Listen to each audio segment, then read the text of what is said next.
Los buenos días a los amigos televidentes en esta mañana otoñal del jueves 6 de diciembre. A propósito de mañana y de otoño, uno llega prácticamente a las 7 de la mañana al canal con las luces altas encendidas, una mañana oscura totalmente, cuando debieran ser las 6 de la mañana son las 7. ¿Qué sucede? Recuerden aquella fatídica decisión en el periodo 2000-2004 que cambiaron la hora al revés, entonces le han cogido miedo, pero realmente hay que aprovechar más la luz solar. No es posible que a las 7 de la mañana los vehículos anden con las luces encendidas y el tendido eléctrico público también esté encendido a esa hora. Pero ni modo, aquí estamos en una mañana donde se comprueba, o en la que se comprueba que la vida es una tómbola, que gira, cuando uno piensa que el tema va a ser uno, es otro, y hoy llegamos nosotros aquí en una mañana muy sobrecogido, una mañana de duelo y de dolor por el acontecimiento que todos conocen y al cual estaremos dando seguimiento en el curso de la mañana. Los buenos días a Adisburgo, excusando al camarada Pablo Macchini, que tiene el día libre hoy. El camarada Pablo está en diligencia. Señores, muy buenos días. Gracias por estar con nosotros, porque en la mañana ya uno se va convirtiendo en familia y se hace necesario este contacto. Y no solo se hace necesario, también es parte de un compromiso que va sintiendo que uno hace la agenda de país. Y fíjense, sí, porque los políticos tienen su agenda de país, los medios hacemos una agenda de bien social que cada día construye esos intereses comunes. Señores, en el día de hoy nos vemos obligados a comenzar el programa hablando de la explosión en Villas Agrícolas, porque las labores de rescate en las últimas horas no se dan por terminadas. Cuando cerró el día, los bomberos daban el dato de 4 personas fallecidas, un número fatídico, mientras otros quedaron ahí esperando por un contacto, por una información o por una búsqueda, porque todavía no tenían el destino de sus familiares. Hablando de decenas entonces de personas heridas, es un día en el que hay un luto nacional, hay un luto generalizado, porque gente de trabajo se encontró con una desgracia en algo que, si bien no es previsible, también tiene unas normas que nos vemos obligados a revisar. Y nos vemos obligados a revisarlas porque las emergencias uno sabe que como sociedad siempre pueden ocurrir, pero cuando uno también del otro lado de la moneda tiene que observar si la rigurosidad ante lo que puede ocurrir en una emergencia está siendo supervisado, pues entonces obligatoriamente hay que abordar el tema. Dame las imágenes, porque yo creo que en este momento, más que yo, las imágenes son el pie de apoyo que necesitamos presentar. De hecho, quiero adelantarles que nuestra compañera Daya Sena se encuentra en Villas Agrícolas y en cualquier momento entonces estaremos enlazando con ella en vivo para poder hablar de cómo amanece ese escenario. Recuerden que no hay clases, repito, dame las imágenes por favor, no hay clases en esa zona, porque como una medida de seguridad hay que hacer un levantamiento en las escuelas y también en todo el entorno, porque los edificios cercanos han sido afectados y eso también podría tener efectos secundarios. Así que yo pienso que para arrancar hay que destacar que esta era una planta de gas natural. Hay una guerra que ha crecido en los últimos años y las autoridades no han sido buenos árbitros. Nosotros no queremos, porque sería irresponsable, arrancar diciendo que ahí hubo una irregularidad, porque debe decirlo una investigación técnica con la calificación de quien domina eso, y nosotros vamos a hablar de lo que como sociedad debemos de dominar y reclamar. En los últimos años ha habido un mal arbitraje de las instalaciones de estaciones de combustibles. En la medida en que se diversificó el combustible, entonces ya amplía el pastel y aparecen nuevos interesados. Así entonces nos llenamos de plantas de GLP y aparece un tercer, y que para los fines hay que decir es el más seguro, que es el gas natural. Pero vaya cosa, esto justamente ocurrió con gas natural. Y eso es para que usted sepa que cuando se dice que algo no tiene consecuencias, eso es muy relativo, porque todos los combustibles tienen una capacidad de combustión, como su nombre lo dice, y alto nivel de riesgo. Por eso la ley regula que no estén en una zona poblada, o por lo menos así debería ser. La realidad es muy distinta. A los términos de esa realidad, fíjense que nos vemos obligados de todas maneras a asumir el tema de las estaciones de GLP, porque son las que ahora hacen que se muevan las más potables inquietudes de la población. Ahí en Villas Agrícolas nos llamaba gente ayer, me llamó a mi celular gente, amigos que tenemos en Villas Agrícolas y nos decía, muy cerca de esa fábrica hay otras estaciones de combustible que ahora nos tienen aterrados.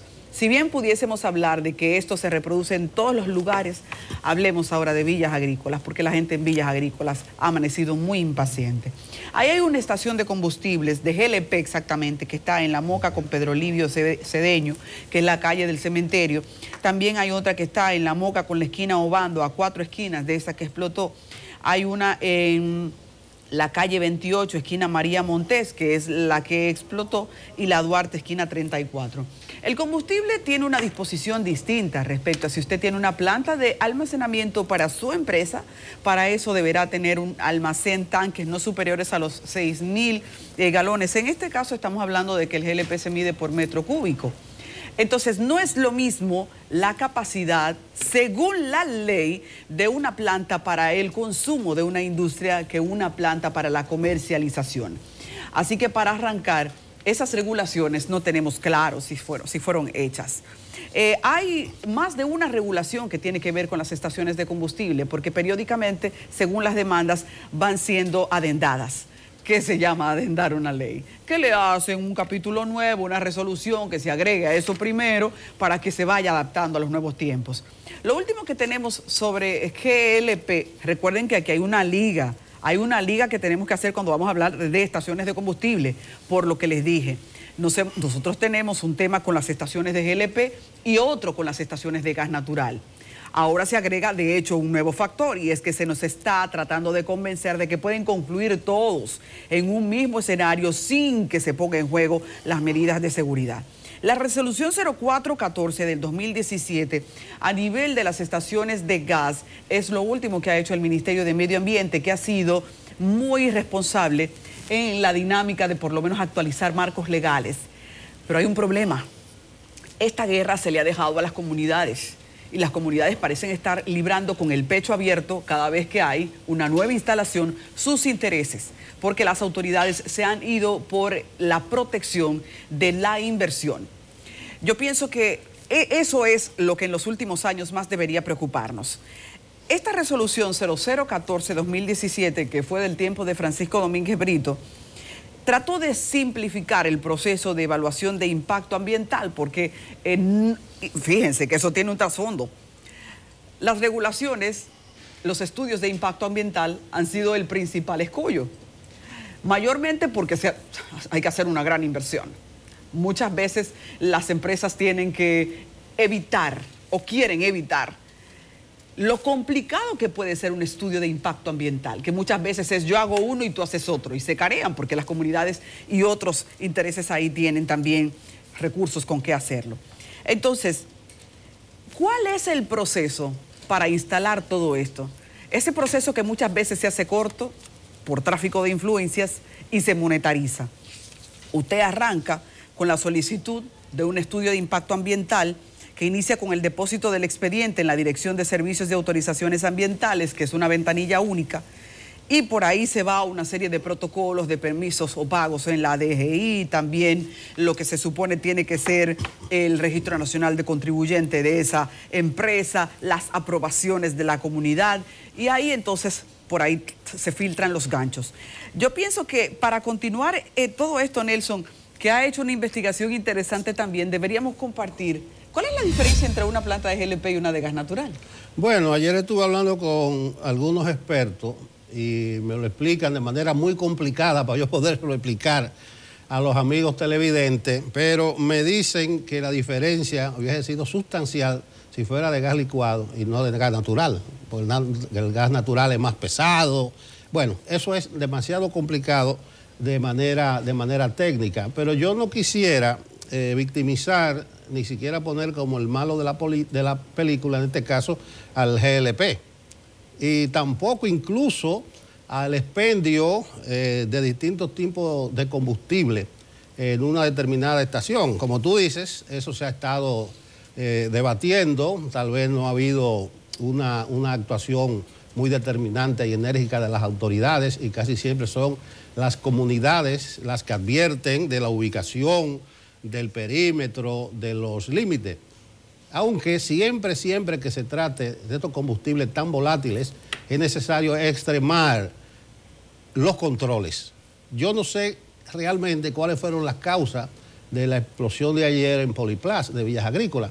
Yo esperaré las conclusiones oficiales porque se trata de una empresa instalada por muchos años ahí, incluso sus propietarios son empresarios reconocidos que me imagino se manejan con el librito.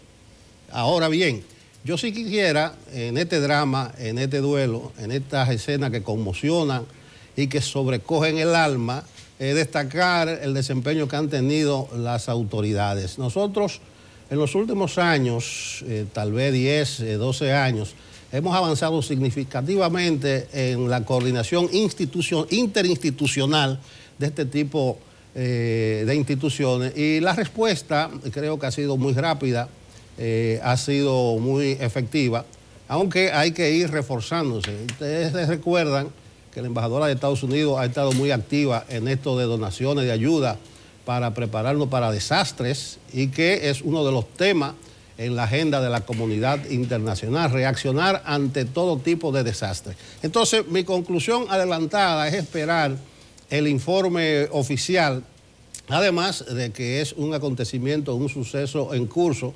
Recuérdese que se han dado cifras extraoficiales de unas 4 personas fallecidas, decenas de heridos, pero hay muchas personas desaparecidas o que por lo menos sus familiares no han dado con su paradero y buscan en centros de salud, en hospitales. La mañana de hoy, las primeras horas de la mañana de hoy, serán determinantes para tener un cuadro mucho más completo de lo que aconteció ayer en el populoso sector de Villas Agrícolas, una tragedia de grandes dimensiones, un tipo de tragedia a la cual no estamos acostumbrados los dominicanos, no son muy frecuentes en nuestro país, pero es una desgracia de grandes magnitudes. Pero te reitero, Adis, mi primera conclusión es esperar los informes oficiales al respecto y ver si hubo algún manejo irregular,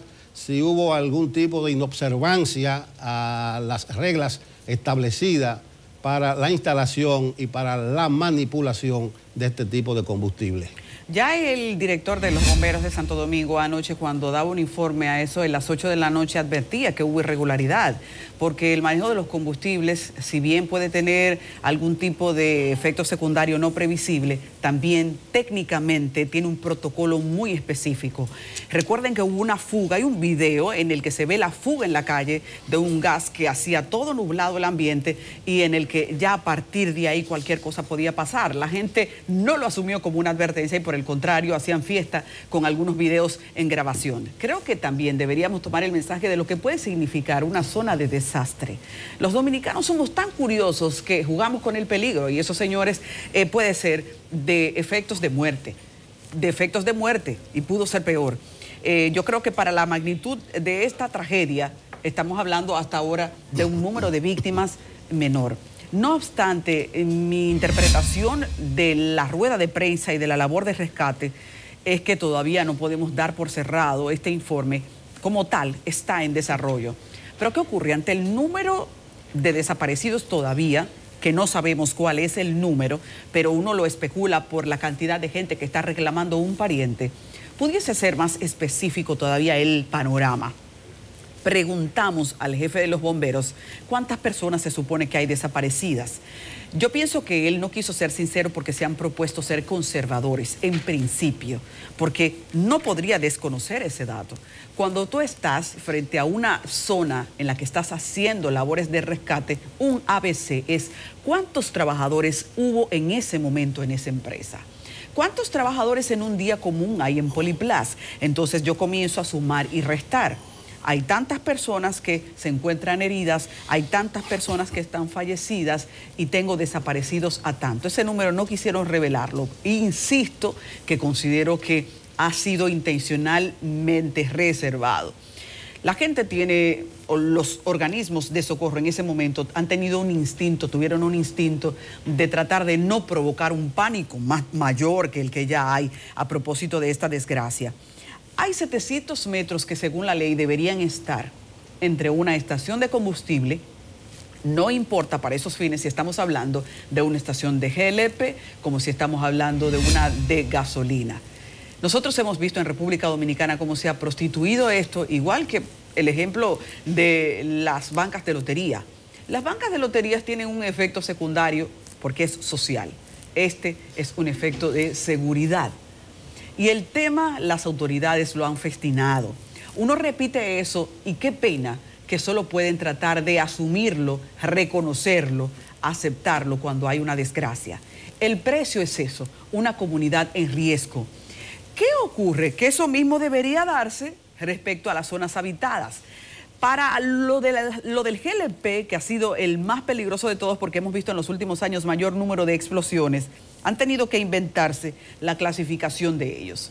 Tipo A, tipo B y tipo C. Porque se dieron cuenta que no podían juzgar igual una estación de combustible que se iba para un monte que otra que pretende ponerse en el medio de un barrio o en una zona comercial. Entonces miren lo que han hecho. Las del tipo A son las que están en las zonas urbanas o densamente pobladas, con una cantidad superior a 250 centros de concentración de personas. Me voy a detener aquí porque lo que ahora vamos a presentar tiene mayor supremacía. Vamos con Dayacena, que está en vivo desde Villas Agrícolas.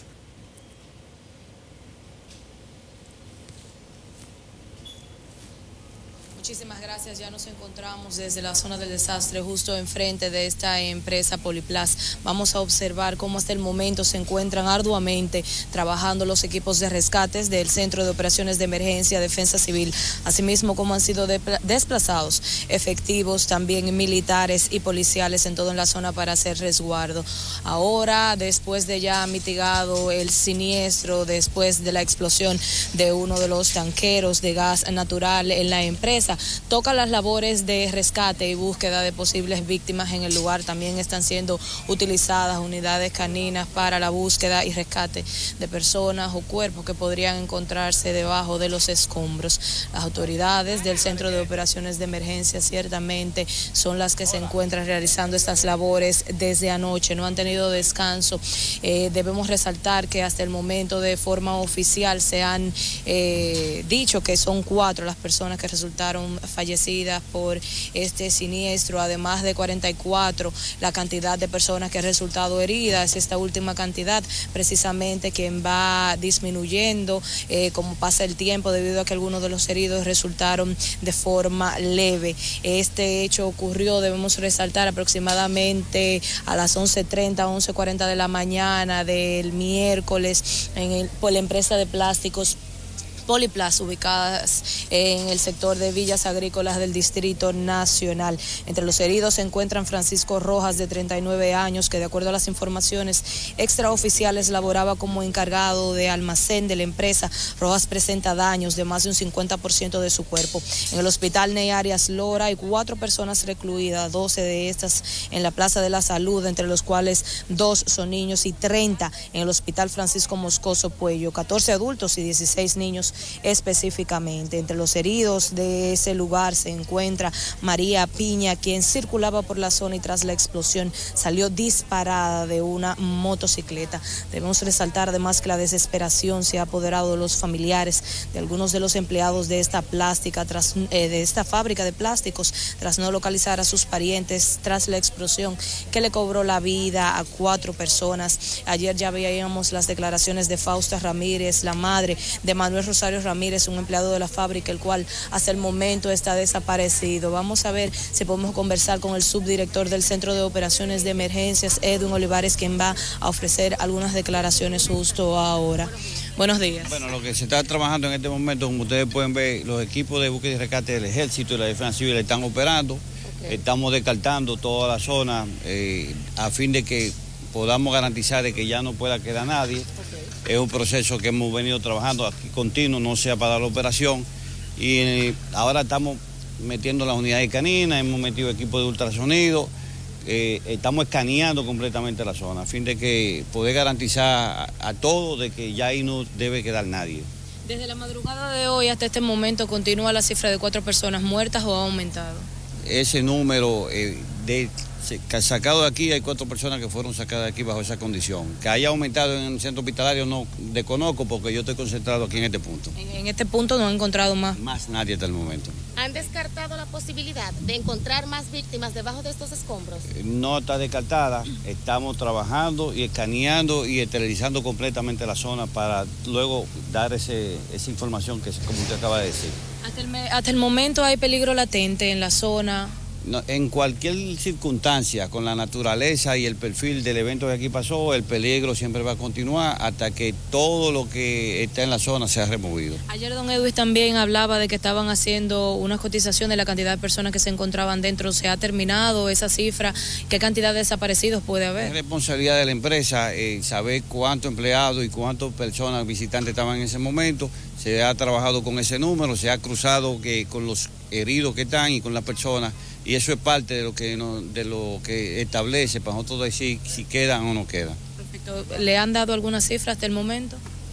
Es que no trabajo con esa cifra total, pero sí sabemos, ejemplo, con el caso de las 4 personas fallecidas, hay alguna familia doliente que todavía dicen que no tienen su pariente, entonces ellos están acabando de ver en los hospitales, pero también hay que saber que hay 2 de los cuerpos que están irreconocibles, ya es un proceso más avanzado de patología forense, identificar si esos son o no son las personas que pueden estar el familiar buscando. Muchísimas gracias. Ahí hablaba Edwin Olivares, subdirector del Centro de Operaciones de Emergencia, quien se ha mantenido desplegado en esta zona durante toda la noche de ayer, desde la tarde aproximadamente el mediodía, se ha mantenido en la zona dando estricto seguimiento a los operativos de rescate y también mitigación de este desastre. Varias personas son las que se han acercado a este lugar preocupadas también por sus pertenencias. Ayer conversábamos con algunas de las personas quienes nos decían que desde sus viviendas ya algunos malhechores también habían intentado apropiarse de varios de los bienes que se encontraban en las residencias cercanas. Como pueden observar en estas imágenes, el tendido eléctrico se encuentra en el suelo producto del estruendo que acabó con varias viviendas y la parte delantera de las mismas aquí en el lugar. Vamos a escuchar algunas de las declaraciones también de los residentes del lugar quienes están ofreciendo estas informaciones. Del perímetro para que no hubiera más fallecidos y lo tenemos en casa de amigos y familiares y en las próximas horas nos vamos a reunir con el presidente del Consejo de Desarrollo para hacer un levantamiento de las viviendas que han sido afectadas, las personas que hay también heridas, que no solamente son de la parte del hecho aquí, sino personas que estaban en su casa, que se lesionaron, tienen piernas rotas y eso. Entonces, bueno, ahorita vamos a hacer ese levantamiento, porque de verdad que esto ha sido muy difícil. ¿Por el sector se han reportado robos o hurtos a alguna de las viviendas? Sí, mira, ayer tuvimos que hablar, casualmente vino el señor jefe de la policía por aquí y conversamos con él, porque vinieron jóvenes de otro sector a robar y atracar. Inclusive en esa casa que está ahí y esta que está aquí, le llevaron todo prácticamente. A que la gente, los delincuentes se aprovechan de la situación, de este tipo de situación. ¿Ustedes tienen algún vecino que se encuentre herido hasta el momento o han reportado su estado de salud? Sí, hay personas que están heridas y aquí mismo en este callejón vive un joven que supuestamente cuando me dan información hoy aparece que en el Marcelino Vélez, pero hay muchas personas heridas, no solo aquí en el área, sino en el área colindante.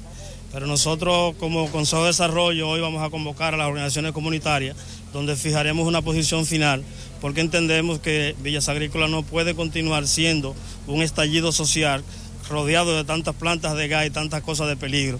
Pero hoy nosotros vamos a convocar al Consejo y nos vamos a reunir para tomar la decisión final. ¿Su nombre? Ángel Emilio Calderón, mejor conocido como Muchísimas gracias, don Ángel. Ya ahí escuchaban ustedes la declaración de los residentes aquí en Villas Agrícolas. Así que de esta forma y con este informe preliminar, la mañana de este jueves vamos a retornar nueva vez con ustedes al estudio.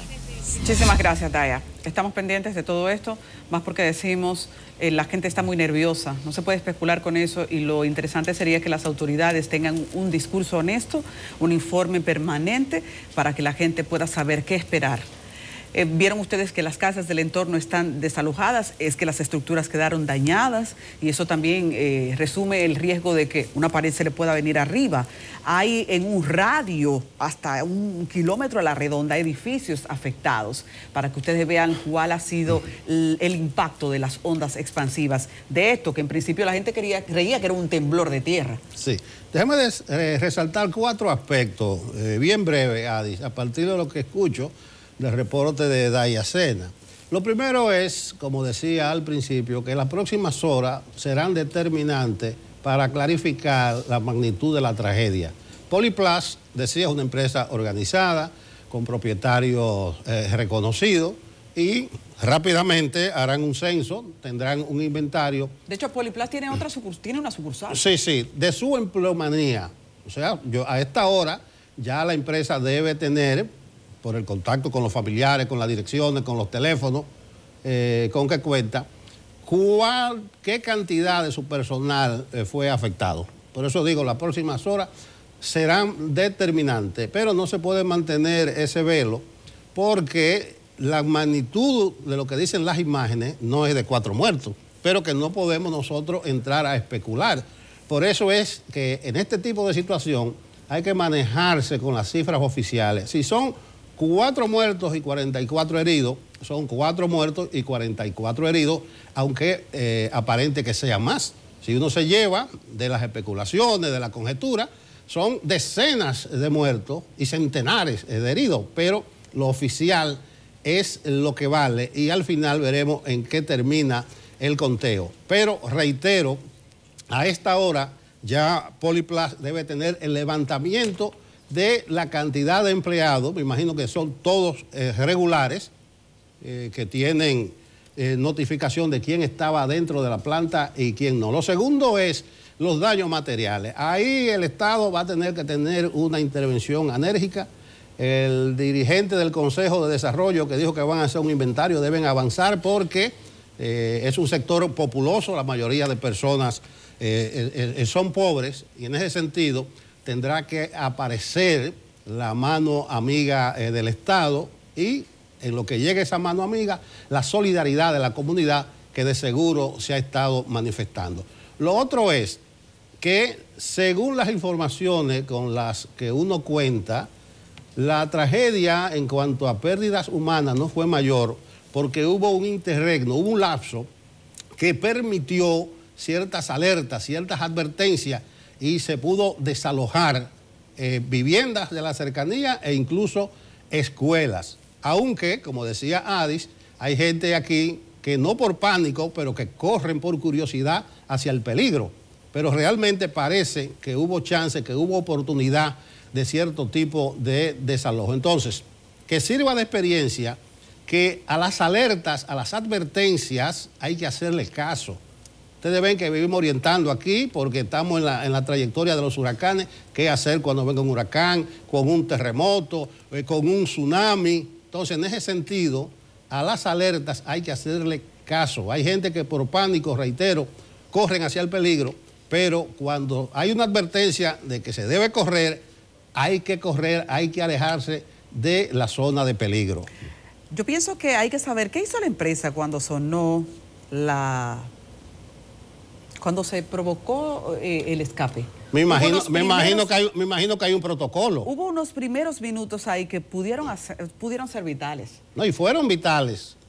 Pero a lo interno de la empresa, ¿hubo un desalojo del personal? Esa no es una respuesta que uno tiene clara. Sí hubo un desalojo del personal a lo interno de la empresa cuando comenzó el escape, porque como el escape se sintió hacia la calle, inclusive, puede que no haya intoxicado lo interno de la empresa y no se creyera que iba a producirse un evento de esa magnitud. Fíjense ustedes, vuelvo a caer en lo que teníamos ahorita.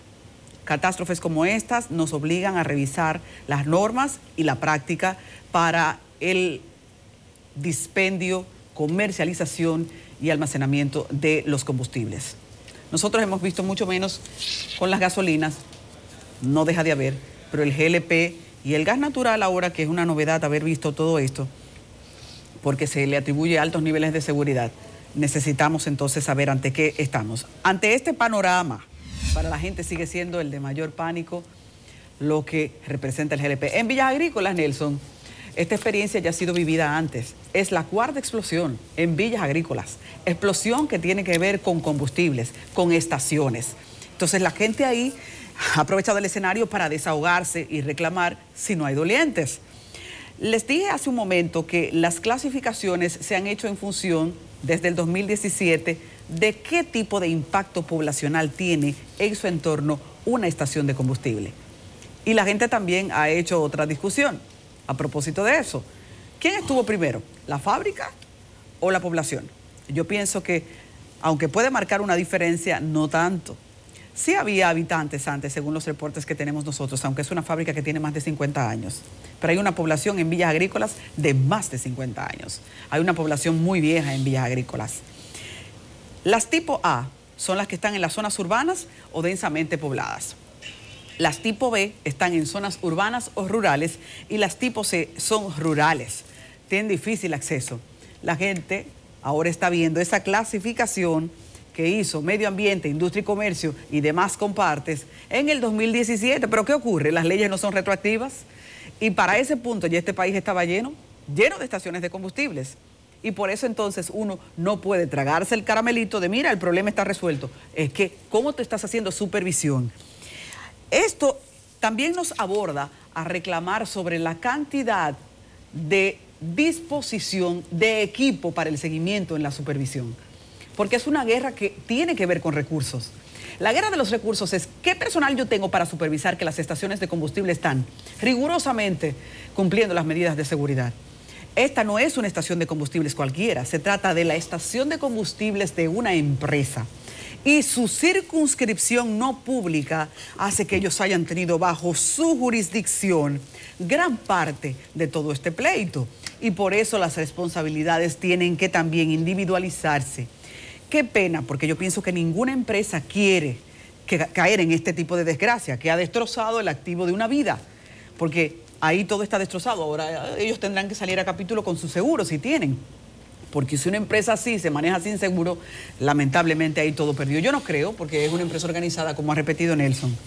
Pero todo esto debe llevarnos al escenario de ver ahora mismo a los actores públicos en todos los medios de comunicación explicando y dinamizando, tratando de llevar tranquilidad a una sociedad que todos los meses tiene un capítulo nuevo de inseguridad relacionado con denuncias por instalaciones de plantas de combustible.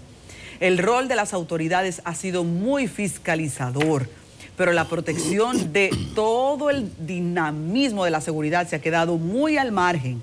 Y cuando esto ocurre, nosotros entonces lo reclamamos y uno lo hace con fuerza, porque la gente está llamando a uno, Nelson. La gente siente que uno es el escape, que uno es el termómetro, la balanza que puede provocar que medidas de seguridad sean tomadas en sus comunidades. Ahí hay 4 estaciones más, repito, en todo el entorno que hoy generan que haya mucha intranquilidad. Bueno, eso remite, como dije al principio, al control más riguroso de donde se esté dependiendo o manejando combustibles volátiles. Esto va a remitir también a la revisión de las normas de los protocolos establecidos, si se están cumpliendo. Recuérdense la vieja expresión nuestra de que el dominicano roba después, pone candado después que le roban. En este caso, sobre una desgracia, vendrán a hacerse una serie de correcciones y vendrán a identificarse carencias y fallas. Pero yo no quisiera, reitero, extrapolar ese acontecimiento fatídico al debate del manejo y de las instalaciones de expendio de combustible de los distintos hidrocarburos. Yo creo que esa puede ser otra discusión, aunque sí debe ponerse el acento en la instalación de estaciones de expendio de GLP en el corazón de barrios. También revisar las distancias que deben existir entre una y otra estación. ¿Y ellos estarían dispuestos a cerrar, a clausurar las estaciones que están ya instaladas? Deben estar dispuestos porque el interés colectivo porque es que ya está esto por se cualquier encima. y se llenaron las comunidades de plantas que están al lado. Yo vivo aquí, al lado ahí, a menos de 100 metros está la estación de combustible. ¿Cómo enfrenta uno esos niveles de vulnerabilidad? Adis, creo que tenemos una voz orientadora, la de Marcos Barinas. Él es que maneja, que nos asesora, nuestro experto en asuntos urbanos, y tiene dominio cabal de este tipo de temas. Marcos, buenos días. Buenos días, ¿cómo estamos allá? Aquí al pie del cañón. ¿Tú tienes alguna valoración inicial de ese acontecimiento que nos ocupa? No, por supuesto que sí. Mira, nosotros ya, todo un grupo de profesionales tenemos más de 20 años advirtiendo sobre este tema. Mira, en el año 2000 ya habíamos hecho un estudio precisamente sobre la calidad de vida de estos sectores, dígase Villas Agrícolas, Villa Juana, el Ensanche La Fe, y ese estudio, parte de ese estudio arrojó la gran cantidad de no solamente estaciones de gas, dispensadoras de gas, envasadoras de gas, sino también bombas de gasolina, muchas de ellas informales que hay en ese sector.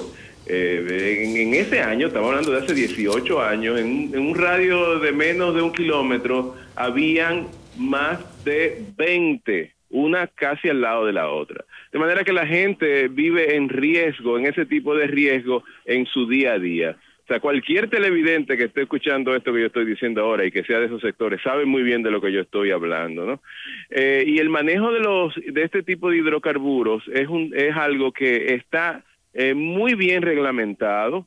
La ley 112.00 tiene un reglamento que especifica de manera muy clara cómo estos, no solamente la parte comercial, sino también industrias que tienen de alguna manera que almacenar hidrocarburos para consumo propio, las distancias a las que estas tanques deben de estar de centros educativos. Y la ley, ese reglamento, en el capítulo 3 establece que no puede existir a menos de 700 metros un centro educativo de uno de estos tanques de almacenamiento. Solamente para que ustedes se hagan una idea del tema de las reglamentaciones y cómo no cumplimos con esas reglamentaciones, no solamente desde el punto de vista de las industrias, sino también de las autoridades que deben de regular el tema. Bueno, Marcos, como es un hecho en curso, ya tendremos ocasión de seguir conversando contigo. Gracias por tu participación. Siempre. Muy bien, nosotros vamos a nuestra primera pausa y retornamos con la entrevista principal.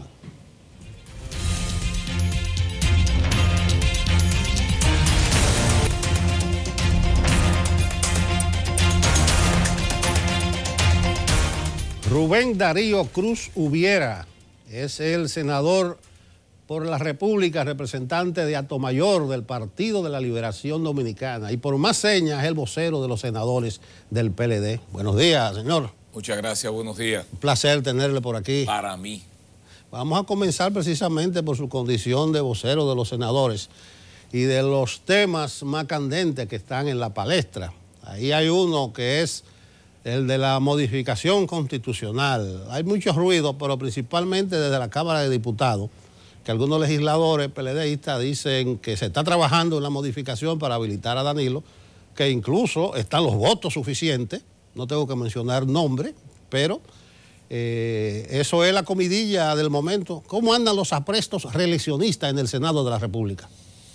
Bueno, siempre que se toca este tema, como bien resalta, en el litoral de la Cámara de Diputados siempre escuchamos versiones diferentes en esa tesitura. Sin embargo, en el Senado estamos muy concentrados en lo que es la agenda de la Cámara Alta y no tenemos ningún tipo de asomo en esta materia, por lo menos en el Senado de la República. Bueno, pero entonces no estarían los votos suficientes si los senadores no están en eso y si los legisladores seguidores de Leonel Fernández tampoco están en eso. Entonces, ¿de qué es lo que se está hablando? Eso es un bala de salva, una distracción.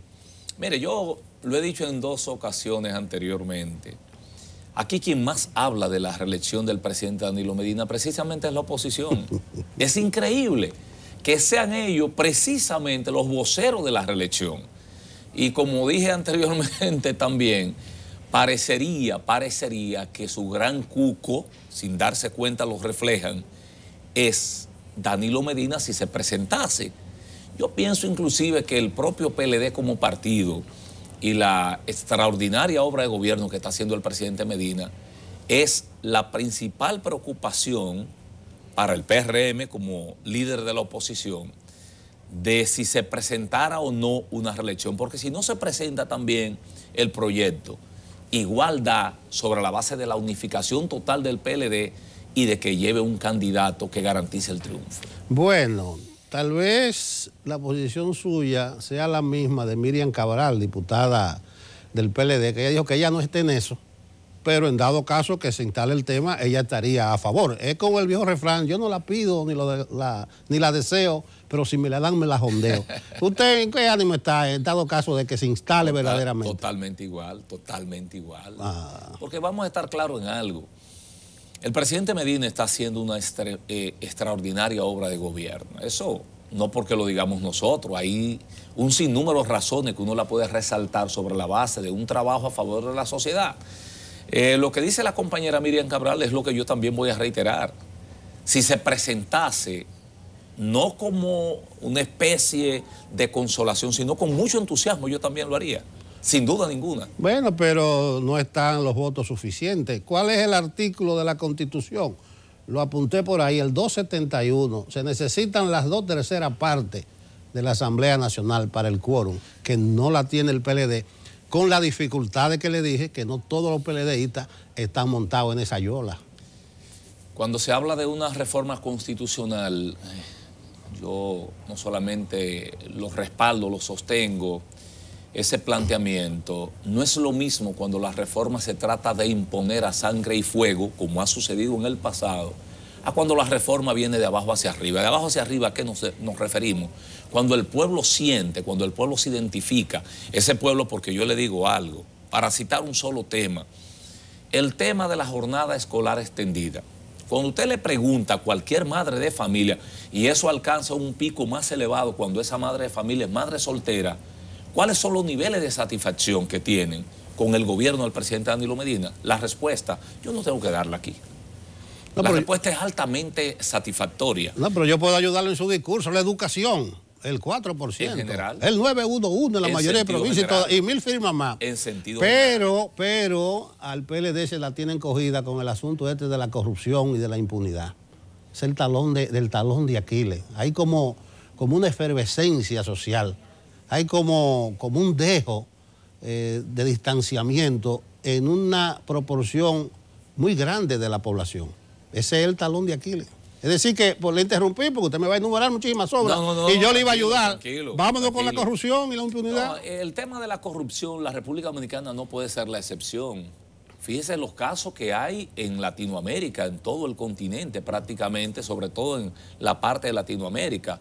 Ahora, cuando usted ve el comportamiento, la actitud y la seriedad con que el presidente Medina ha enfrentado esto, inclusive no solamente por el rumor público, como él sentenció cuando iniciaba la campaña electoral que le dio al traste ganar la presidencia, sino a partir de que ha habido señalamiento, que ha habido cuestionamiento serio a algunos funcionarios, no solamente lo ha desligado del gobierno, sino que ha permitido, como debe ser, ha permitido que las autoridades hagan las investigaciones, hagan los sometimientos. Bueno, que no haya muchos casos donde ya haya una sentencia definitiva, pero hay casos que le permiten a él decir, no, yo he actuado lo que he tenido que actuar, que la justicia haga su parte. Bueno, como analista político, yo siempre la he pegado cuando analizo el PLD. Yo digo, al final se impone el pragmatismo PLDista. Son gente que saben lavar la ropa dentro y tenderla dentro, pero ya yo estoy como por cambiar de tesis, porque lo que estoy viendo públicamente y lo que se están diciendo, para no ir muy atrás, ahora el domingo pasado, usted escuchó a Amarante Baré, usted escuchó a Abel Martínez en Santiago, en 2 litorales, Danilo, Leonel. Parece que la cohesión, la supervivencia a lo interno del PLD no va a ser muy fácil. Usted no teme una división, y si no teme la división, ¿cuál puede ser el punto de coincidencia en medio de una confrontación tan cerril, vamos a decir así? Había de esperarse que el PLD, de convertirse en un partido de cuadro, un partido muy cerrado, muy metódico, al pasar a un partido masificado, un partido grande, que la masificación y la apertura se supone que debe traer de todo. uno se sorprende, no solamente los que estamos adentro, la gente que está afuera, porque perfectamente se tenía esa concepción que en el PLD los ruidos se quedaban adentro de la habitación de la casa. Ahora no es así. Lógicamente ha habido estridencias que uno nunca la esperaba, declaraciones de dirigentes importantes, incluyendo del comité político. Recuerde un calificativo que se nos dio a los senadores por el mero hecho, sobre la base de la libertad que tenemos como senadores y partiendo de que el comité político había puesto, como se dice popularmente, en la cancha del Congreso Nacional lo de decidir dentro de la ley de partido, lo de las primarias que sea abierta o cerrada, se nos calificó como peor que algunos perros y no quisiera hacer mucho, repetir mucho esto. Pero eso es parte, eso es parte. Ahora, de ahí a división, no creo. Es más, precisamente que estamos en pleno torneo de béisbol otoño-invernal, es muy probable, pero muy probable que le suceda a la oposición, especialmente al PRM, lo que le va a suceder a muchas personas con la pelota, que está contando que tal partido, tal equipo de pelota pierda para ellos clasificar para poder ir al round robin. Si siguen en esa alaraca, eso es lo que le va a suceder. Bueno, probablemente usted tenga razón en un punto, lo trataba ahorita, de que la oposición a veces está más pendiente del PLD que de sus propios asuntos. Eso yo le he criticado a amigos del PRM que instalan los temas. Todos los días hablan de la reelección. Una advertencia de que van a expulsar a los legisladores que apoyen una modificación. Yo digo, bueno, pero ¿será que si el río suena, porque agua trae? Porque además ese tema es del PLD y es del Palacio. Pero bien, esa oposición está dando visos como de ciertos niveles de unidad, de compactación. ¿No temen ustedes que un PLD, es que usted dice que no se van a dividir por si Leonel dice que él va a ser el candidato o que entre el mar? Entonces, una oposición mínimamente unida, está en peligro la permanencia en el poder. Pero en el PLD no hay vocación de suicidio. No hay vocación de suicidio en el PLD. Y entonces eso es prensa, como uno dice. Lo de Leonel es prensa. Bueno, recuerde que la mitad del pleito es el aguaje. La mitad del pleito es el aguaje. Usted tiene que hacer alaraca para... ¿Verdad? Bueno. Ahora, la unidad del partido está por encima de todo. El PLD va a ir unido. No le quepa duda a nadie de eso. El PLD va unido en el 2020 a las elecciones y gana las elecciones. ¿Y no teme usted a una oposición unida? Por lo menos mínimamente. Vamos a decir, en los niveles medios y bajos, en el Congreso y en los municipios. ¿En cuál tema se han unido? Bueno, yo estoy viendo que están surgiendo corrientes, están corriendo corrientes, coaliciones, e incluso partidos de los más recelosos como Alianza País de Guillermo Moreno dice que va a apoyar una coalición de partidos. Ellos no aclararon, y siempre es bueno que aclaren las cosas. ¿Qué coalición de partidos? Porque Alianza País votó por primarias abiertas, pero no me dan señales. Pero ese tipo de discurso deja ver que parece que se están cansando ya los opositores de que ustedes estén gobernando. Entonces, probablemente, y vuelvo al punto, no veo Leonel candidato apoyado por el danilismo. No lo veo. La ventaja es que en el PLD nosotros no estamos distraídos. Si algo tiene el PLD como doctrina, como práctica de trabajo político, es estar pendiente de lo de nosotros. Por un lado, el gobierno está concentrado en su obra de gobierno, el presidente de la República, que dicho sea de paso, nadie le puede ir a poner al presidente tema de reelección porque el presidente está concentrado en su trabajo. Ahora, la oposición vive distraída y el PLD está pendiente de lo suyo y por eso reitero, mientras ellos sigan con esa laraca, nosotros seguimos trabajando y los resultados se verán en el 2020. Bueno, usted habla con mucha determinación y habrá que creerle. Vamos a hablar de su labor legislativa, de sus iniciativas, comenzando por sus representados. Usted ha tenido iniciativa propia para el desarrollo, el engrandecimiento de Atomayor. Como es natural. Todo legislador, porque a veces se dice, tal legislador no ha sometido nada, no ha hecho nada. Todo legislador, fíjese, le estoy dando el beneficio de la duda, inclusive a los que quizás son más rezagados. Siempre hay iniciativas. Claro, las iniciativas son de impacto nacional, no son determinadas a una jurisdicción específica. Hay iniciativas que tú las sometes y le van como anillo al dedo a tu provincia. Por ejemplo, recuerde que la provincia de Atomayor por muchos años, por décadas, ha sido la mayor productora de cítricos del país. Y entonces, si analizamos el impacto que ha causado el HLB o el Huanglongbing, la bacteria esta de origen asiático, eso ha diezmado la citricultura nacional en cerca de un 80-90%. Tenemos una iniciativa que ha sido aprobada 2 veces en el Senado por razones X o Y, ha perimido en la Cámara de Diputados, que es la de certificación de cítricos. Certificación por 2 razones. Por un lado, para atacar esta enfermedad, esta bacteria de origen asiático, como dije anteriormente, y por el otro lado, para certificarnos en los mercados internacionales, porque el cítrico es un producto que lo usa todo el mundo. Y otra iniciativa que en principio causó mucho revuelo en el país, que es de impacto nacional, que es la de controlar la publicidad, la venta y el consumo de los estimulantes sexuales. Cualquiera dice, bueno, pero eso suena como medio aéreo. Según un informe del Instituto Dominicano de Cardiología, cerca del 32-33% de los accidentes cerebrovascular que están sucediendo en jóvenes es producto de estimulantes sexuales. Como le dicen ellos, la bomba molotov, porque el estimulante sexual, si usted, bueno, quizá no sea del conocimiento suyo de manera particular, pero los sectores populares, usted va a un colmadón, usted va a un drink, usted va a un lugar de expendio de bebidas alcohólicas, y al lado donde se promueve una bebida alcohólica muy famosa, que no voy a hacerle mención a ella aquí, hay un cartel donde promueven un estimulante sexual. ¿Qué le están indicando? Subliminalmente. Si usa esto y usa esto, el efecto es mayor. Ahora, eso está generando de manera muy, pero muy recurrente accidentes cerebrovasculares en jóvenes que de hecho no tienen necesidad alguna. ¿Y a qué nivel de esa iniciativa? Se sometió, está en la Comisión de Salud que preside el senador Luis René Canaán. Hemos buscado todos los indicadores que demuestran que un proyecto de esta naturaleza para controlar la publicidad, el uso, y a propósito de la publicidad, usted recuerda un famoso anuncio que se hace, lo ponen muy de moda cuando llega el torneo de béisbol otoño-invernal, que tampoco le voy a hacer mención, que ¿a qué hora se transmite un juego de pelota? Donde los niños están viendo la televisión y el niño le pregunta al papá o a la mamá, mamá, ¿por qué en el peaje la barra hace esto? Por Dios. Senadora, usted lo vi entre los que elaboraron un proyecto de modificación de la Ley de Seguridad Social.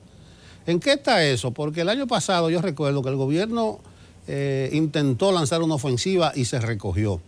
No sé si ahora se cuenta con la voluntad del Poder Ejecutivo para que se impulse esa iniciativa. Es una preocupación nacional. El tema de la Ley de Seguridad Social, la 87-01, es un problema del país, de la nación. Y qué bueno que el gobierno ahora, porque también hemos sometido una iniciativa, pero aparentemente ya hay una iniciativa que lo va a recoger todo el Poder Ejecutivo y que ya ha anunciado que en los próximos días llegará al Congreso Nacional. ¿Cuáles son los aspectos que usted ve más trascendentes que hay que tocar? Bueno, en el tema de la TCS ya usted escuchó y hubo una cobertura de prensa nacional con el tema de unos 263 mil millones de pesos que se le adeuda a la TCS producto, y ahí es donde viene la mayor preocupación. De esos 263 mil millones de pesos, apenas 10 mil millones son de capital. Todo lo otro es mora e intereses, porque hay una verdadera distorsión a la hora de aplicar la mora a los intereses. Pero si nos vamos por el tema de las ARS, también es bastante preocupante, que por eso estamos esperando que el Poder Ejecutivo finalmente envíe este proyecto y ojalá se pueda crear una comisión bicameral para darle salida en el menor tiempo posible. Y de los fondos de pensiones, ¿usted cree que puede dejarse o explorarse nicho de inversión? Hay una experiencia mala en América Latina. Sobre todo en Chile.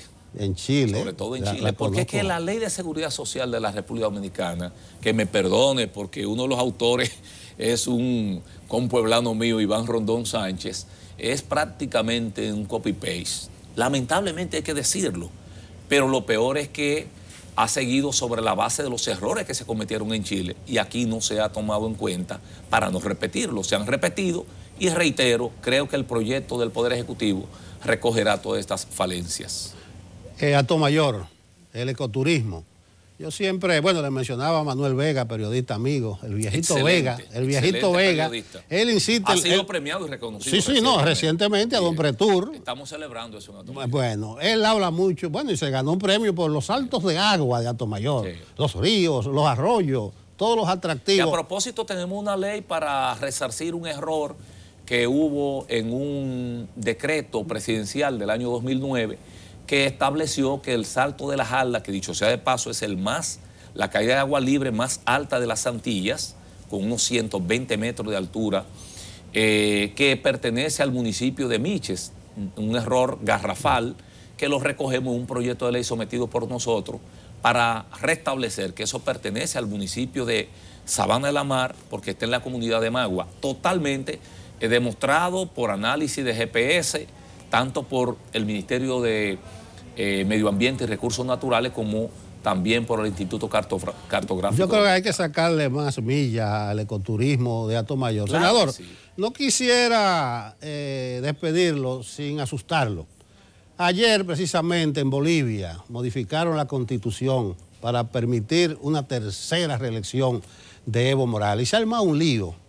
Hablan de huelga general, hasta de golpe. Bueno, se han alborotado las avispas en Bolivia. ¿Usted no cree que si se meten ustedes en modificar la Constitución para habilitar a Danilo, podría darse un resentimiento institucional, o sea, que se resquebrajen las estructuras del sistema democrático? Presumo que esa pregunta, Capicúa, sería el cierre, pero quiero que me permita terminar la parte del ecoturismo en Atomayor. Ok, precisamente la ley 77-02, que crea el Consejo de Desarrollo Ecoturístico de la provincia de Atomayor, el CODEPRAN, el senador de turno es quien lo preside por mandato de la ley.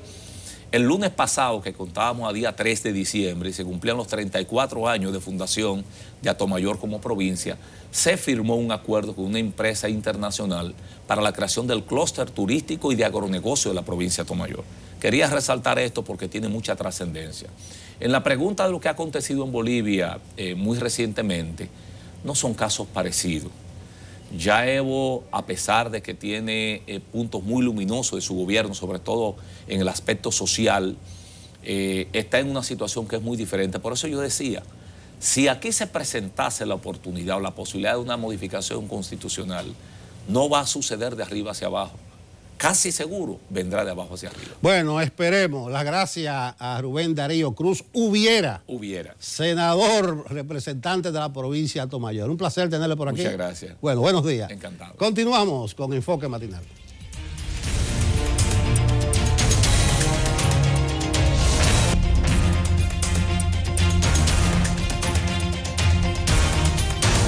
Deje lo que está haciendo, porque este sí que es un tema interesante. Antes lo era para mujeres, ahora ya lo es para todos. Vamos a hablar de la seguridad en las cirugías plásticas. Y para eso hemos invitado a un cirujano que de esto sabe, porque cada día lo va demostrando en la práctica. Muchísimas gracias por estar con nosotros, Manelik. Manelik Mejía es un joven cirujano que él me dice, yo parezco joven, pero no soy tan joven, que es un egresado de la escuela de Ivo Pitangui en Brasil. Es una escuela a la que no muchos dominicanos se han podido dar el permiso de formación. Así que es hablar también de una calidad que para el paciente tiene un valor imprescindible. Y más para hablar de seguridad. Así que buenos días primero. Buen día, y gracias por la invitación en el día de hoy. Sí, arranquemos porque ahora mismo la cirugía es optativa, parecería ser para todo el mundo. ¿Cualquiera califica para una cirugía? No. Y buena pregunta, porque por ejemplo, muchos pacientes quieren hacerse cualquier tipo de cirugía, varios procedimientos al mismo tiempo y no se puede. Lo primero es estudiar bien el paciente en cuanto a la seguridad que tú preguntaste ahora. Es un tema que yo hago mucho hincapié, porque no es solamente la cirugía plástica. O sea, una cosa es el paciente querer, yo quiero hacerme tal procedimiento, ok, él viene donde mí, pero yo tengo que ayudarme con otros especialistas. Por ejemplo, un paciente que tenga cualquier enfermedad de corazón o algo, yo tengo que mandarlo al cardiólogo. Para el paciente que tiene problemas de sangre, tengo que mandarlo al hematólogo y así sucesivamente. O sea, no es solamente cirugía plástica. Ahora mismo el tema activa mucho a la sociedad por la cantidad de casos que se han visto que terminan en desgracia, no en República Dominicana solamente, sino en el mundo. Cuando una mujer o un hombre quiere aplicar para una cirugía, ¿qué es lo primero que necesita saber? estudiar. Estudiar primero al médico, tú tienes que tener confianza, tú tienes que orientarte quién te va a operar, tienes que confiar en tu médico. Por ejemplo, aquí en República Dominicana nosotros constamos con SODOCIPRE, que es la Sociedad de Cirugía Plástica del país. Entiendo que el médico debe estar certificado en esta sociedad para operarse dentro del país. Eso es lo primero. Lo segundo es que el médico se tome todo el tiempo necesario para estudiar a su paciente. La cirugía plástica es una cirugía programada, o sea, tú no es una emergencia. Yo me quiero hacer una liposucción mañana porque tengo una fiesta, o sea, no existe eso. No, vamos a estudiar al paciente. Cualquier problema de salud que tenga este paciente, esa cirugía yo la suspendo. Bueno, mi cirugía de hoy se suspendió por eso. Entonces, se suspende esa cirugía, arreglamos entonces el problema que tiene ese paciente. Si se puede, se opera, si no, se deja. ¿Cuál es la cirugía que tiene mayor riesgo, Manly? La que el paciente no se estudia. Yo no he visto una gente morirse por una rinoplastia. No, lo que pasa es que... O sea, parece que sí hay unas que son más... Sí, definitivamente sí. Mira qué pasa. Por ejemplo, en el país se hace mucha liposucción. Y liposucción probablemente es uno de los procedimientos más hechos en el mundo, ¿verdad? Entonces, la liposucción, dependiendo del volumen del paciente, por ejemplo, ¿tú sabes lo que es el porcentaje de grasa corporal? Sí, claro. Ok, entonces yo no opero pacientes por encima de 32 de BMI, que es el Body Mass Index. Ya ahí tú vas quitando limitando los riesgos de cirugía plástica, ¿verdad? Entonces, si yo te hago una liposucción, y una liposucción de 6, 7, 8 litros de grasa, eso es demasiado. Entonces, no es el nivel de cirugía que tú hagas también, ¿entiendes? Entonces, muchos pacientes también quieren hacerse varios procedimientos en el mismo tiempo, no se hace. Yo no hago, por ejemplo, muy difícil. ¿Cuál es el riesgo? Porque hay un médico como tú que de una manera sana quiere proteger al paciente, pero entonces hay otra que dice, no, yo lo quiero mañana, sí, y otro me lo hace. Es verdad. ¿Cuál es entonces el riesgo? Porque lo que hay que hacer a la paciente consciente, y de hecho ahí entonces hay un pecado de regulación de los médicos. ¿El médico hace lo que quiera? No, imposible. Mira, el deber de... Eso se ha dicho, claro. Y hay médicos que siguen haciendo 3 procedimientos y la sociedad hace su trabajo, ellos informa al público, informa a los pacientes, pero la responsabilidad de nosotros es informar a nuestro paciente, o sea, y la verdad que hoy en día el paciente tiene mucha información, tú tienes las redes sociales, tú tienes el internet, tú tienes un Google, que ahora el Google es otro médico prácticamente. Cuando se usa bien.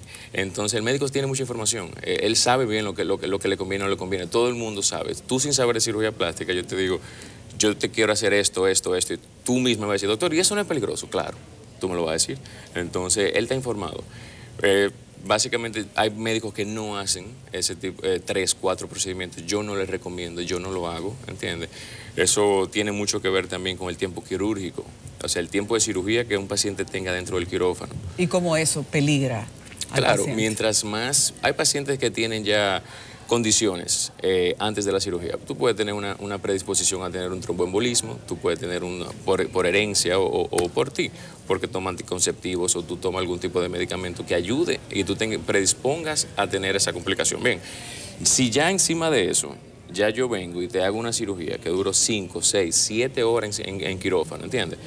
Te hago una liposucción de brazos, de piernas, de abdomen, te hago la mama y, bueno, ni te voy a imaginar si te hago en la cara, pero te hago todo ese tipo de procedimiento. Encima de eso te pongo una faja, el paciente se hincha, el paciente tiene un edema postquirúrgico normal esperado y me pasa 4 o 5 días acostado. Las complicaciones se me aumentan muchísimo. O sea, eso es inminente. Doctor, ¿entiendes? Usted mencionó al satanás de las cirugías, la embolia. El tromboembolismo. Sí, entonces, ¿qué es lo que provoca la embolia? Ahí habló de las pastillas anticonceptivas, pero es normal que una mujer tome pastillas anticonceptivas. Yo recomiendo... ¿Es un estimulante? Sí, claro. Pero mira lo que pasa. La tromboembolia, en verdad, en cirugía plástica, ¿de dónde viene? Porque tú tienes como, no evitarla, pero tienes como prevenirla. Okay. Lo primero es estudiar al paciente. Pacientes que tienen problemas vasculares, tú tienes que mandar a ese paciente al hematólogo. Un paciente puede tener un TBP, una trombosis venosa profunda, y tú no lo sabes, ¿verdad? Un paciente que viene fuera, los pacientes que vienen de viaje, que aquí en República Dominicana operamos muchos pacientes de fuera. Esos pacientes tienen más predisposición a hacer un tromboembolismo, sí. ¿Por qué? Por los cambios de presión. Entonces el paciente, muchas veces el paciente yo le digo, mira, yo no te puedo operar mañana. Yo necesito que tú me des 48 horas para yo poderte hacer esa liposucción y ese abdomen. Ah, no, doctor, que yo tengo esos 10 días solamente contados para llegar. Yo lo sé, pero lamentablemente yo no te puedo operar. Entonces, ahí tú viene entonces el juego de que tú quieres, yo puedo, ¿entiendes? O sea, yo digo, no, Ojalá todos los médicos fuesen así de conscientes. No crea, aquí en República Dominicana hay muchos buenos médicos, es que muchas veces solamente se dice la noticia mala, y esas son las que venden. No, sabemos que hay muy buenos, pero los escándalos médicos hacen pensar que no siempre el médico se va por el lado de la protección, porque también es un oficio económico. Claro, pero por ejemplo, por eso digo, el paciente es encargado de informarse. O sea, tú te vas a hacer una cirugía plástica aquí en Manelik, que déjame ver quién es fulanito, entonces déjame investigarlo. Voy, consulto, no es mucha gente, que eso es algo hasta importante de decirlo. O sea, yo no puedo guiarme simplemente por una red social. Yo no puedo guiarme por una foto y decir, mira, yo quiero eso. O sea, no es un supermercado. Cirugía plástica tiene complicaciones, igual que todas las especialidades de medicina. Toda la medicina, toda la cirugía general, cirugía, neurocirugía, cirugía vascular, tú tienes complicaciones. O sea, en toda, es medicina. Tú estás trabajando en un tejido, tú estás trabajando en un paciente. Entonces, ¿qué tú haces? Tú tratas de evitar esas complicaciones estudiando al paciente. Por eso tú puedes o no puedes operar a un paciente. O sea, simplemente no. Ahora, una emergencia, tú tienes una apendicitis, yo no puedo decir, no, mira, no, yo tengo que operarte en 2 horas, ¿entiendes?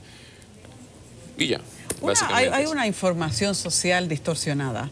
Ahora las mujeres todas quieren hacerse cuerpos voluminosos y eso provoca que la chica que apenas esté en bachillerato ya esté, independientemente de que no pueda costearlo, aspirando a una cirugía. Ahí entonces viene el mercado que le satisface esa ilusión a bajo precio. ¿Qué podría peligrar? Es decir, ¿qué alerta tiene que encendérsele a una mujer o a un hombre cuando acude a una consulta y la cirugía se la ofrecen por debajo del mercado?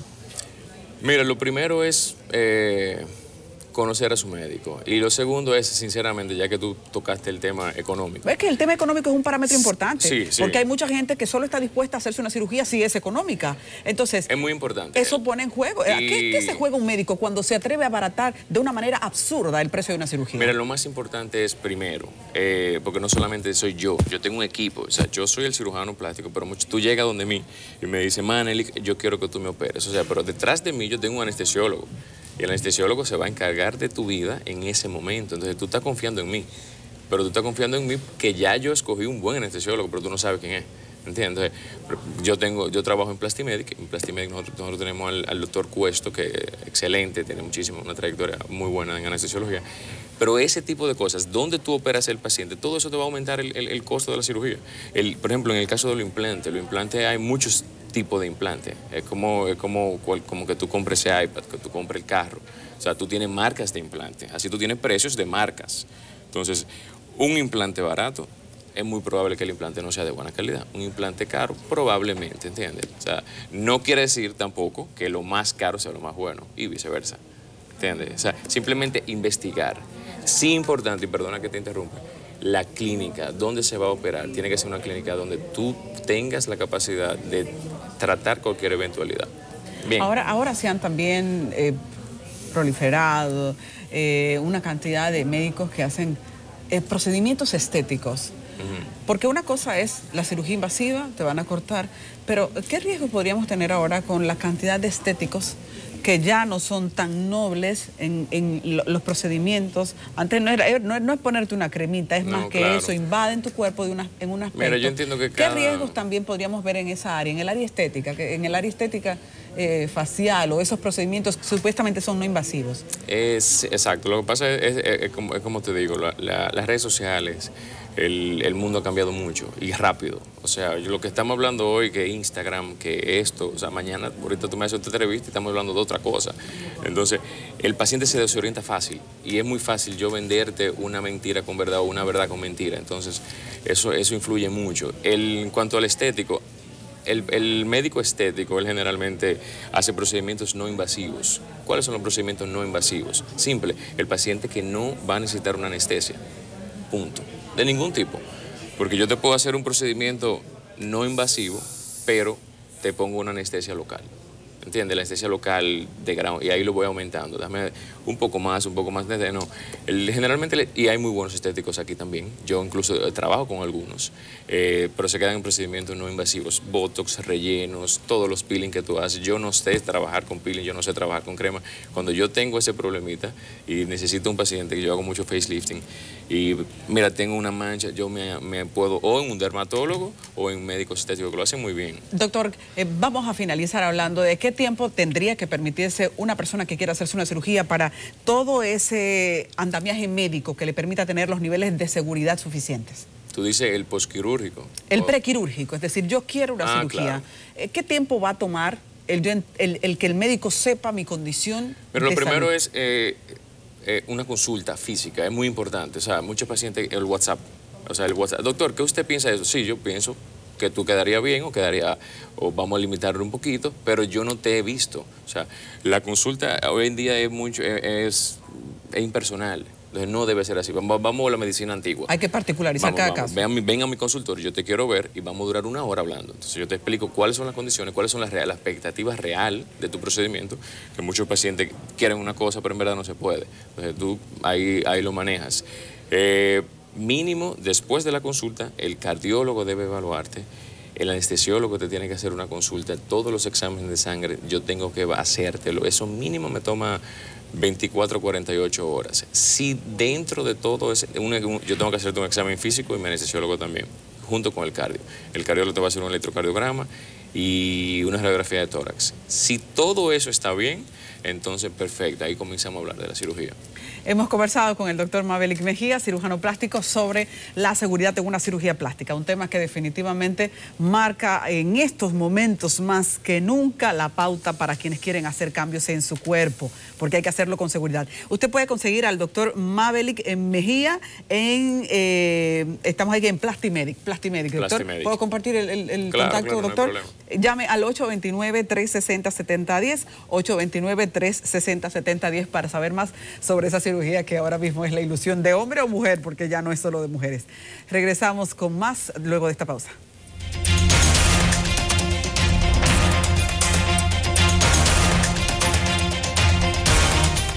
Gracias por continuar con nosotros. En este momento estamos dando seguimiento a la condición en la que se encuentran un grupo de los pacientes afectados por la explosión ayer en Villas Agrícolas y vamos a actualizar datos con el director de la unidad de quemados del Hospital Ney Arias Lora, el doctor Eddie Bruno, que está con nosotros en la línea telefónica. Doctor, buenos días. Agradecemos actualizarnos los datos porque la sociedad entera está atenta al caso. Sí, buenos días a su radioaudiencia. Nosotros recibimos en el día de ayer 4 pacientes. A Rafael Contreras Baez, un masculino de 55 años, con un 10% de superficie corporal, de segundo grado profundo, pero con un componente de politraumatismo bastante severo. Este paciente está siendo manejado en combinación con la unidad de cuidado intensivo del Hospital Aybar, del Hospital Ney Arias Lora, puesto que su traumatismos son mucho más severos que las quemaduras son. Entonces ese paciente está hoy en ventilación mecánica, entubado, con ventilación asistida.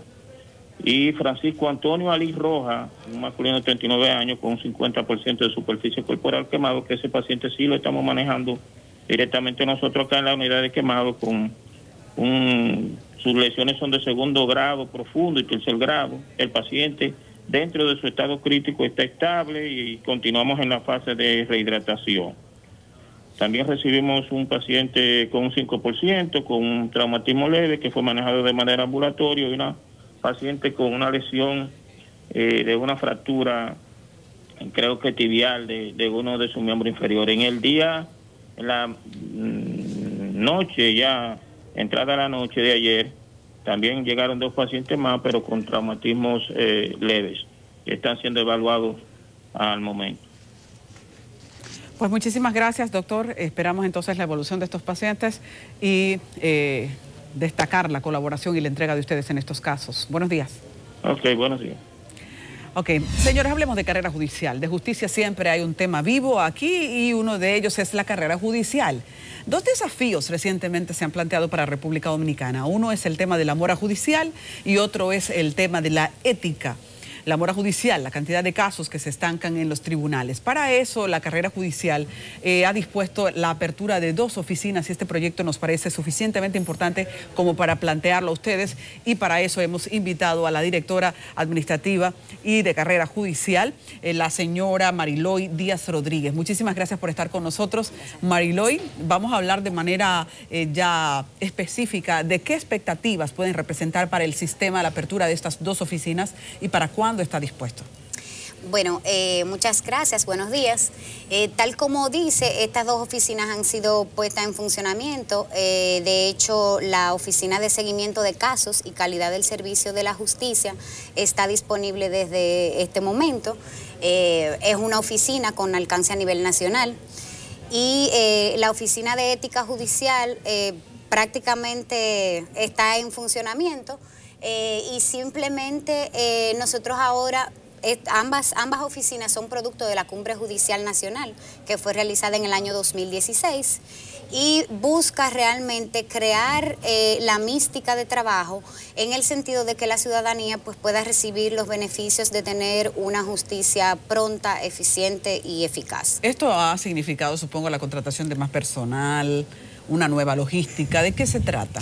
¿De qué se trata para saber si efectivamente podemos alcanzar la meta? Porque sabemos que hay un país ahora mismo con una gran mora judicial.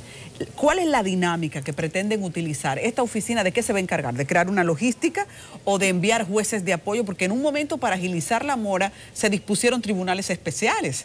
Ahora, ¿de qué se trata? ¿Cómo lo pretenden conseguir? Bueno, desde el año pasado se ha estado trabajando en lo que es el plan de lucha contra la mora judicial. De hecho, fue reportado y tenemos las estadísticas, donde empezamos con un total de 83,000 y tantos casos y a la fecha tenemos resuelto al corte de ahora de octubre 76,000. O sea que ha reducido de una manera... Ha reducido de una manera realmente sustancial. ¿Pero cuál es la estrategia? Bueno, ese ha sido el primer producto de la cumbre. Ahora lo que queremos justamente con esta oficina es dar mayor fortaleza a lo que es este seguimiento, pues son políticas claras del Consejo y con la, vamos a decir, tenemos lineamientos directos del presidente de la Suprema Corte de Justicia, donde el interés para que estas oficinas funcionen y se creen las estrategias y los mecanismos a nivel interno para que funcionen y funcionen de manera eficiente. Entonces, con esta oficina lo que vamos a trazar políticas públicas internas de manera tal que permita en el proceso que los usuarios reciban realmente dentro del tiempo oportuno su producto, su decisión. Ahora esto es de políticas internas, estrategia interna. Y una persona que tiene un caso que por una razón X se le ha estancado en la justicia, ¿qué le podemos decir? Sí. Esta oficina justamente tiene alcance a nivel nacional. Entonces hemos estado trabajando con vamos a decir, la operatividad de este seguimiento y a nivel nacional cualquier ciudadano que tenga un caso que no haya sido respondido dentro de los tiempos establecidos, pues podrá a través de la oficina, en el interior, a través de las oficinas administrativas, de los encargados administrativos que tenemos a nivel nacional, así como con las inspectorías regionales que también tenemos. Ellos se encargarán de recibir la solicitud y en un plazo menor de 24 horas deben remitir a la unidad esa solicitud de seguimiento. Esa solicitud de seguimiento va a ir acompañada desde la recepción del seguimiento hasta que culmine con una respuesta efectiva de su producto, de lo que busca el usuario. O sea que esa oficina va a estar dándole el seguimiento completo hasta tanto cierre el caso. Es muy buena noticia, Mariloy. Muchísimas gracias por estar con nosotros. Muchísimas gracias. La directora administrativa y de carrera judicial, un departamento que cada vez tiene más responsabilidad en el sistema judicial. Señores, vamos a una pausa.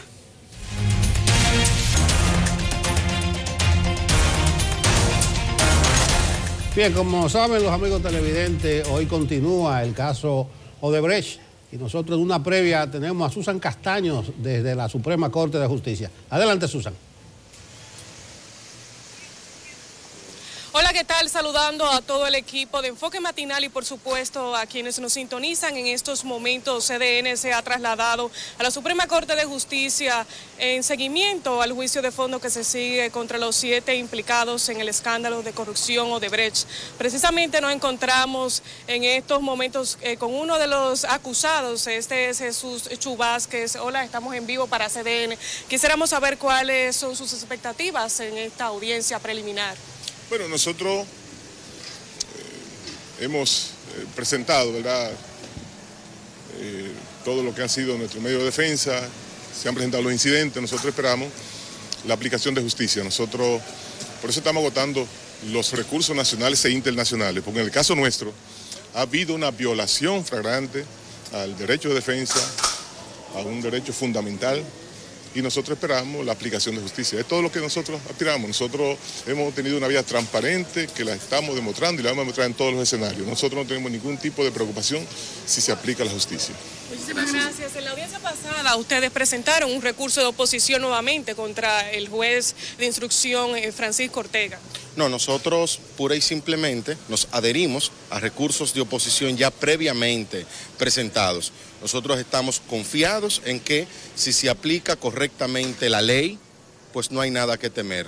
Jesús Vázquez ha tenido una vida transparente y los medios de defensa por nosotros aportados desde luego que redundan en que Jesús Vázquez Martínez no violó la ley.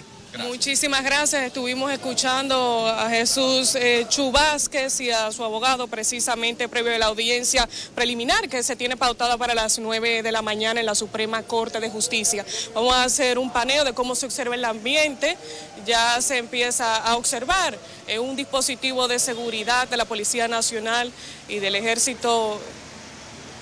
Más temprano estuvimos conversando con otro de los implicados, Tommy Galán, asimismo Ángel Rondón, Víctor Díaz Rúa, Roberto Rodríguez y Conrado Pitaluga, que se dieron cita en esta Suprema Corte de Justicia más temprano. Aún estamos a la espera de los demás implicados. Vemos también cómo hace entrada Andrés Bautista, el expresidente del Partido Revolucionario Moderno. Hola, ¿cómo está? Quisiéramos saber sus expectativas previo a esta audiencia preliminar. Nosotros lo único que podemos decir es que esperamos que se haga justicia, que salga la verdad y que la mentira no triunfe sobre la verdad. Eso es lo único que queremos, que se haga justicia. Muchísimas gracias. Estuvimos escuchando a Andrés Bautista. Por el momento son los detalles que tengo. Más adelante seguiremos llevando todas las incidencias de esta audiencia preliminar del caso Odebrecht. De esta manera retorno con ustedes al estudio. Bueno, gracias Susan. CDN estará ahí dándole seguimiento a este juicio una jornada muy intensa. Nos queda más. Sí, todavía más, porque vamos a regresar a Villas Agrícolas con Dayasen en vivo para una panorámica de cierre. Daya, buenos días de nuevo.